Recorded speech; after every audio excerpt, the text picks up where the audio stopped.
너희는 나를 누구라 하느냐라는 제목으로 같이 말씀을 나누겠습니다. 예수님께서는 이방 땅에서 이 칠병이어의 기적을 베푸시고 다시 유대 땅으로 배를 타고 건너오십니다. 건너오자마자 예수님은 이 바리새인들과 사두개인들과 만납니다. 바리새인과 사두개인들은요, 예수님을 기다리고 있었던 것 같습니다. 보통 우리가 이 서기관과 바리새인들 이런 말은 많이 들어봤지만 바리새인과 사두개인이라는 말은 우리가 그렇게 많이 들어본 말은 아닙니다. 굉장히 새로운 조합입니다. 왜냐하면 이 바리새인과 사두개인이라는 이 사람들은요, 서로 별로 그렇게 친한 사람들이 아닙니다. 사실 더 깊이 알면요, 바리새인과 서기관들은 좀 가깝지만 바리새인과 사두개인들은 가까워질래야 가까워질 수 없는 사람들입니다. 그들은 믿고 있는 교리가 달랐고 자기들이 추구하는 방향이 서로 달랐습니다. 바리새인들은요, 구약의 율법을 전부 다 잘 지키려고 합니다. 모세 오경뿐만 아니라 선지자들의 글들과 모든 내용들을 철저히 지키고 이 영적인 존재인 이 천사와 또 마귀 또 부활도 믿고 있는 사람들이 바리새인들이었어요. 그에 반해서 사두개인들은 굉장히 현세적인 사람들이었습니다. 제사장 쪽에 속한 이 사독 계열의 제사장 쪽에 속한 사람들이라고 알려져 있는 사람들이 이 사두개인들입니다. 이 사람들은 성경에서도 있어서 이 모세 오경만을 받아들이는 사람이고 현세적인 교리로 인해서 영적인 존재 자체를 믿지 않고 부활도 믿지 않는 사람들이었습니다. 그러니까 서로 항상 싸우는 사람들이었어요. 그래서 같이 있는 조합이 있을 수가 없는 사람입니다. 근데 이 바리새인과 사두개인들이 오늘 예수님을 공격하는데 또 나중에는 예수님을 십자가에 못 박는데 한편이 됩니다. 마치 적의 적은 동지라는 말이 있죠. 예수님을 적으로 삼고 예수님을 넘어뜨리는 데 있어서 한편이 된 것입니다. 이들은 1절에 예수님을 만나 예수님을 일부러 시험하려고 합니다. 뭐라고 얘기합니까? 하늘로부터 오는 표적을 보여달라 얘기를 하죠. 예수님은 얘기하십니다. 너희가 하늘을 보면서 날씨를 분별할 줄 알면서 어찌 예수님이 하시는 말씀과 시대적인 일들을 보면서 이 시대를 분별할 줄 모르냐라고 이야기하시며 호통을 치시죠. 우리 4절인데요. 같이 한번 읽겠습니다. 시작. 악하고 음란한 세대가 표적을 구하나 요나의 표적밖에는 보여줄 표적이 없느니라 하시고 그들을 떠나 가시니라. 예수님은 표적을 구하는 사람들을 가리켜 뭐라고 얘기하십니까? 악하고 음란한 세대라고 얘기하죠. 이들은 뭔가 기묘한 일을 봐야지 예수님을 믿고 따르겠다라고 합니다. 이들은 예수님이 선지자라고 하니까 그러면 대단한 일들을 한번 보여봐 달라라고 이야기를 하는 거죠. 예수님은 이들을 향해서 악하고 음란한 세대라고 얘기를 합니다. 그들은 기적을 요청하며 기적이 이루어지는 것을 우리가 본다면 믿겠다라고 얘기하지만 그들은 기적이 일어나도 믿지 않을 사람들입니다. 저도 이런 사람들을 많이 봤습니다. 뭐, 하나님이 이 일을 하시면 우리가 믿겠다. 뭔가 보여지면 믿겠다라고 하지만 실제로 그들이 그러한 위대한 일을 보면은 오히려 거기다 토를 답니다. 정말 그 일이 하나님이 그 역사하셔서 일어난 일일까요? 의문을 제기합니다. 신기한 기적을 보여줘도 그들은 믿을 생각이 없는 거죠. 그들은 마치 예수님에게 어떤 동물원에 갇혀 있는 원숭이가 제주를 부리는 것처럼 예수님을 조롱하며 예수님께 제주를 부리라고 하는 것입니다. 이방인들은 예수님을 믿습니다. 그래서 예수님의 옷자락만 잡아도 낫겠다고 생각을 하는 것이고 또 그들은 예수님이 끝까지 너의 병을 고치지 않겠다. 네 딸의 병을 낫지 않게 하겠다라고 말씀을 하셔도 예수님이 작게만 말씀하셔도 내 딸이 나을 것이라는 부스러기 은혜를 구하며 주님을 붙들며 나아갑니다. 보여주지 않아도 예수님이 놀라운 기적을 행하셨다라는 소식만 듣고 이 사람들은 예수님께 몰려오고 예수님을 믿고 따르며 예수님을 향하여 다윗의 자손이라고 고백합니다. 그러나 바리새인들과 사두개인들은 예수님이 하시는 역사들을 이미 많이 봐왔습니다. 그런데도 뭐라고 얘기합니까? 또 역사를 보여봐 달라. 또 놀라운 기적을 우리 가운데 보여달라. 그러면 믿겠다라고 얘기하면서 예수님을 조롱하고 시험하는 것이죠. 예수님을 믿기 위하여 그 기적을 구하는 것이 아니라 오히려 그 기적을 통해서 다시 한번 예수님을 시험하기 위하여 그런 악한 목적을 가지고 주님께 얘기하는 겁니다. 예수님은 이들을 향해 악하고 음란한 세대라고 얘기합니다. 이들에게 보여줄 것은 요나의 표적. 다시 말해 요나가 뱃속에 들어가면 죽은 것이죠. 죽은 줄 알았던 요나가 어떻게 합니까? 3일 만에 다시 살아나게 됩니다. 예수님은 내가 너희들에게 보여줄 표적은 요나의 표적. 다시 십자가에서 죽고 3일 만에 부활하는 표적밖에 보여줄 것이 없다라고 말씀하시고 그들에게서 떠나가신다는 거죠. 이어 5절에서 12절까지 내용들은 예수님과 제자들과의 대화입니다.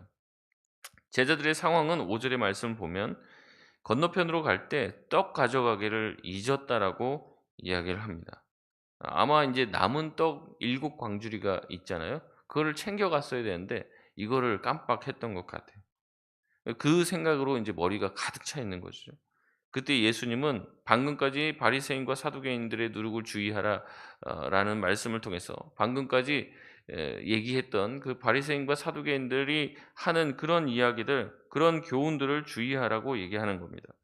바리새인들과 사두개인들은 예수님을 시험하려 지금 말을 하고 있습니다. 그들의 말에 현혹되지 말라고 말씀을 하신 거죠. 그런데 제자들은 그 이야기를 듣자마자 예수님이 말씀하신 이 누룩과 빵을 연결짓습니다. 이 누룩과 떡을 연결짓습니다. 머릿속에 떡 생각밖에 없으니까 예수님이 무슨 말씀을 하셔도 그 말씀의 진위를 생각하기보다 자기 머릿속에 있는 생각과 연결을 시키는 거죠. 예수님은 그들이 떡을 가져오지 않았음으로 인하여서 염려하고 생각하자 8절 말씀에 제자들의 믿음 없음을 책망하시죠. 아니 내가 지금 다른 얘기를 하고 있는데 왜 갑자기 떡 얘기를 하냐? 지금 내가 떡 얘기하는 줄로 아느냐? 9절의 말씀을 보면 뭐라고 얘기합니까? 너희가 아직도 깨닫지 못하느냐? 다시 한번 깨달음에 대해서 말씀하십니다. 11절 말씀에도 다시 한번 말합니다.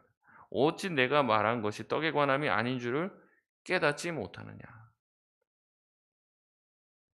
왜 너희는 눈에 보이는 것, 입으로 들어가는 것에만 관심이 있느냐? 나는 항상 영적인 것들을 얘기하고 하늘나라의 것들을 얘기하는데 왜 너희들은 땅에만 시선이 꽂혀져 있느냐? 책망하시는 거죠. 여러분 예수님과 24시간을 붙어 있고 예수님에게 직접 말씀을 들으며 예수님이 하시는 수많은 기적을 체험했는데도 그들은 전혀 깨닫지 못하고 있습니다. 예수님도 마치 자기들처럼 생각하는 줄만 압니다. 그러니 누룩 이야기가 바로 그들에겐 떡 이야기가 되는 것이죠. 여러분 사람들은요 다 자기의 생각과 자기의 기준을 따라 상대방의 말을 이해하려고 합니다.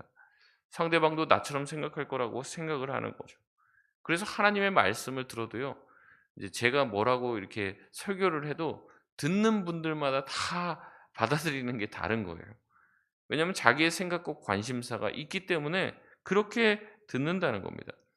예수님은 바리새인과 사두개인들의 교훈을 주의하라고 말씀하시죠. 그들의 누룩을 주의하라고 얘기합니다. 작은 누룩이 들어가서 큰 빵을 부풀게 하듯이 바리새인과 사두개인들의 교훈을 아주 약간이라도 받아들이게 되면 우리 자신들이 다 어떻게 된다는 거예요? 변질될 수 있다는 거죠. 변화될 수 있다는 거죠. 그렇기 때문에 조심하라고 얘기하는 겁니다. 여러분 처음부터 돈을 밝히는 목사가 어디 있겠습니까? 처음부터 그러지 않아요. 처음에는 작은 것으로 시작합니다. 그러다 점점 변질되고 타락하기 때문에 시작을 조심해야 하는 것이죠.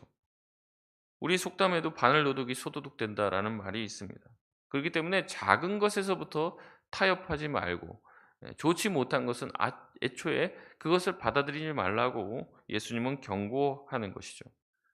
예수님이 누군지를 모르니까 이 제자들은 예수님이 어떠한 분이신지 깨닫지 못하니까 예수님이 하시는 영적 의미를 생각하기보다 예수님도 자기들처럼 배가 고파서 저 누룩 얘기를 하시는 거구나라고 생각을 하는 것이죠. 그러기에 예수님은 이 제자들이 자신이 누구인지를 아직도 이해하지 못한다는 생각이 들게 된 것입니다. 그래서 예수님은 제자들에게 묻습니다. 13절 말씀인데요. 우리 같이 읽겠습니다. 시작. 예수께서 빌립보 가이사랴 지방에 이르러 제자들에게 물어 이르시되 사람들이 인자를 누구라 하느냐. 인자를 누구라 하느냐, 예수님을 가리켜 하는 말입니다.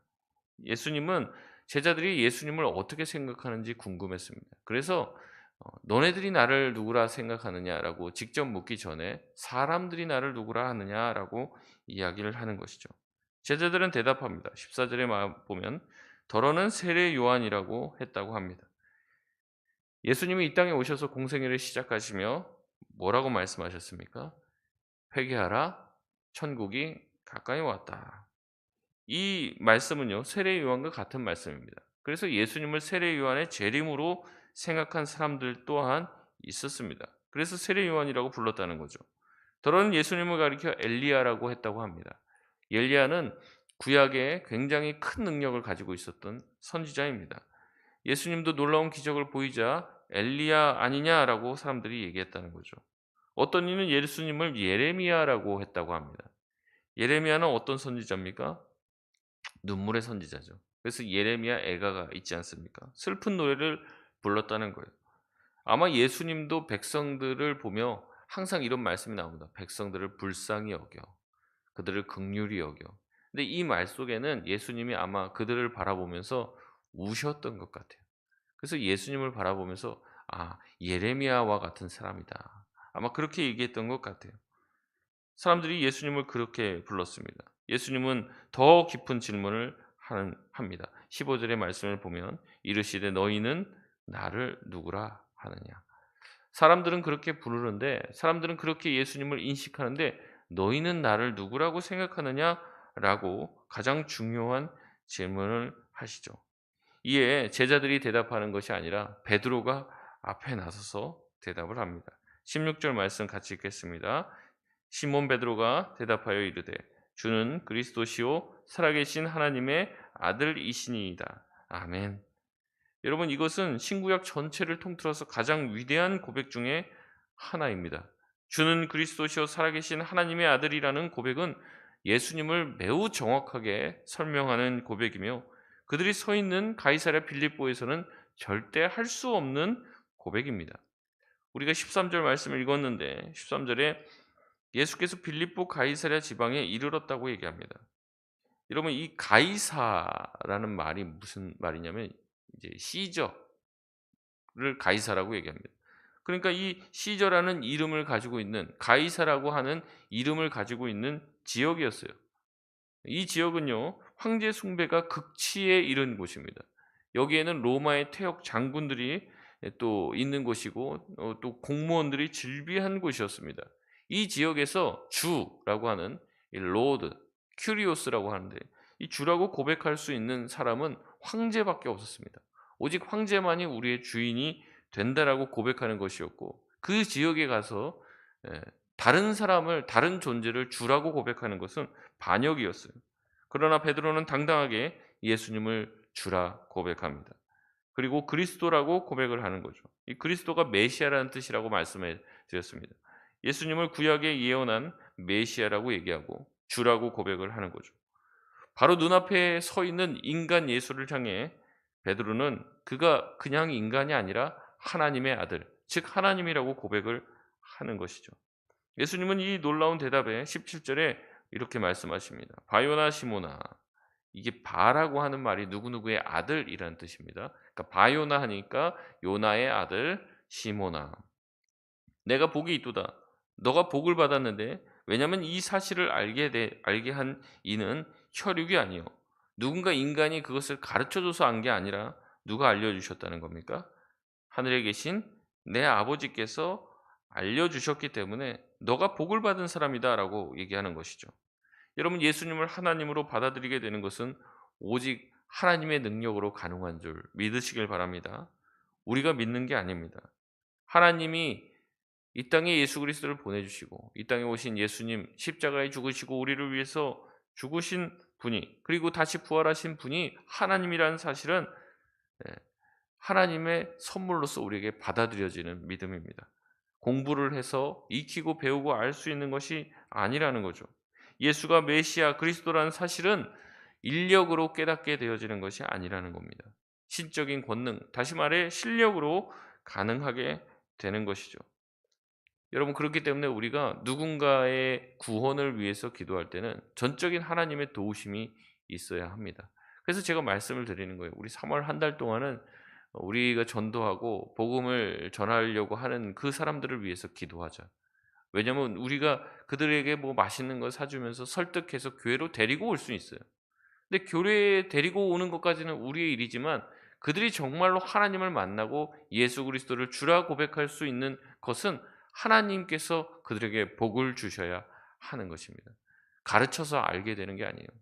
뭐 세가족 교육을 통해서 알게 되는 게 아니에요. 물론 그 시간들을 통해서 우리가 복음의 내용을 전달합니다.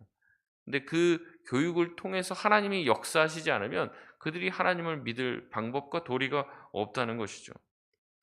오직 하나님만이 예수가 구원자 되심을 우리 가운데 심어 주실 수 있다는 겁니다. 교회는 예수님이 그리스도라는 고백 위에 세워지게 됩니다.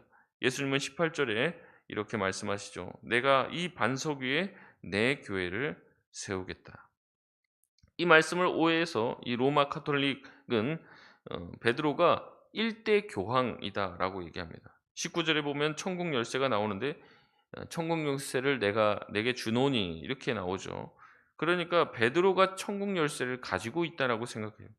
그래서 천국에 가면 베드로가 그 천국 문 앞에서 기다리고 있다고 생각합니다. 이 열쇠를 가지고. 그래서 우리를 딱 보고 알아보면은 문 열어준다는 거예요. 들어간다는. 베드로가 이 천국 열쇠 키를 딱 잠그면은 못 들어가요 아무도. 그렇게 생각합니다. 근데 이제 베드로가 죽었잖아요. 그럼 베드로가 이 천국 열쇠를 누구에게 줬겠습니까? 자기 제자에게 준 거예요. 그 제자도 이것 가지고 열어주고 닫아주고 요거 하다가 죽은 거죠. 그럼 누구한테 줍니까? 자기 제자에게 주는 거예요. 그래서 베드로가 1대 교황이고 2대 교황, 3대 교황 이게 쭉 내려가는 겁니다. 그래서 지금 교황 또한 뭐라고 생각하냐면 천국 열쇠를 가지고 있다고 생각해요. 그래서 이제 사실 교회는요. 뭐 이 교회 다니다가 또 상처받고 뭐 또 뭐 문제 생기고 성도들 간에 싸우고 그러면 다른 교회 가서 믿음 생활 잘합니다. 그래도 아무 문제 없다고 생각해요. 그런데 이제 카톨릭은 이게 다 하나잖아요. 통합이 돼 있습니다. 여기서 사고 치면 저쪽 성당 못 갑니다. 그쪽에 가 갖고 딱 조회를 해 보면 이 사람은 저쪽 성당에서 사고 친 사람이다. 딱 그게 나오고 또 인제 뭐 사제들한테 꼼짝 못 합니다. 왜냐하면 이 사제들이요. 교황한테 인제 편지 써서 "야 이 사람은 우리 교회에서 문제 일으키고 이 천국에 들어가면 안 되는 사람이다." 그러면 이제 교황이 이 사람은 이제 소위 말하면 파면을 시키든지 천국에 못 들어가게 할 수 있다는 거예요. 그러니까 교황이랑 사제한테 순종을 안 하면 천국에 못 들어갑니다. 천국 열쇠를 가지고 있으니까. 고렇게 해석을 해요. 근데 이제 우리는 그렇지 않죠. 믿음으로만 이제 구원받는다 그러니까 뭐 좀 사고도 치고 뭐 해도 뭐 '내가 예수만 믿으면 구원받지.' 이렇게 생각하는데 이제 이 조금 다르게 생각을 하는 거예요. 그러니까 사제의 권위가 굉장히 강합니다. 왜냐하면 나를 천국에 보낼 수도 있고 지옥에 보낼 수도 있는 키를 가지고 있다고 생각하는 거죠.